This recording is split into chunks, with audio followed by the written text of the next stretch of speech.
Mais à la une, ce soir, on revient sur le procès de l'incendiaire des quartiers Préband des Fèves-Bottes. L'auteur a écopé d'une peine de 18 mois d'emprisonnement, dont 12 avec sursis probatoire de 2 ans.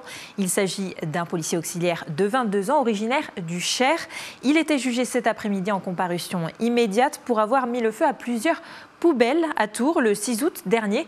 Les flammes s'étaient propagées, détruisant 13 voitures et endommageant plusieurs façades de maisons. Florent Clavel était au tribunal.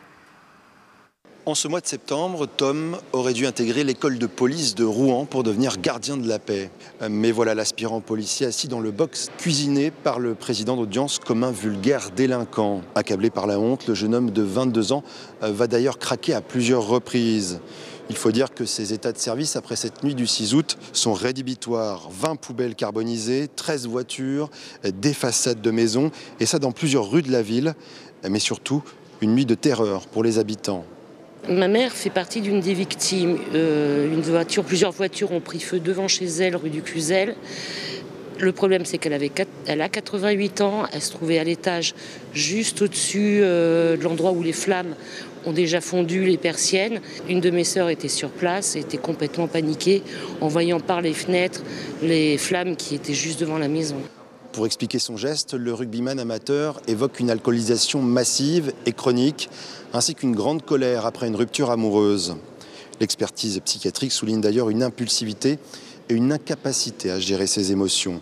En revanche, s'il reconnaît les faits, il ne se souvient de rien. Blackout, dit-il.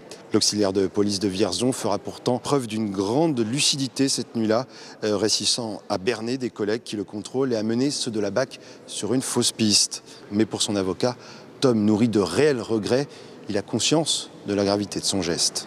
Le fait de ne pas donner d'explication pour l'accusation, c'est nécessairement du déni ou une volonté de ne pas assumer ses responsabilités. Ce n'est pas du tout le cas. Je pense véritablement que c'est un garçon qui n'arrive pas à comprendre véritablement ce qui s'est passé ce soir-là, qui indique qu'il a eu quelques bribes, quelques flashs qui ont fait qu'il a pu se rappeler de tel ou tel élément. Mais évidemment, pour la défense, c'est plutôt perturbant. Après 3/4 d'heure de délibéré, le tribunal condamne Tom à 18 mois de prison, dont 12 avec sursis. Il devra donc rester incarcéré encore 6 mois.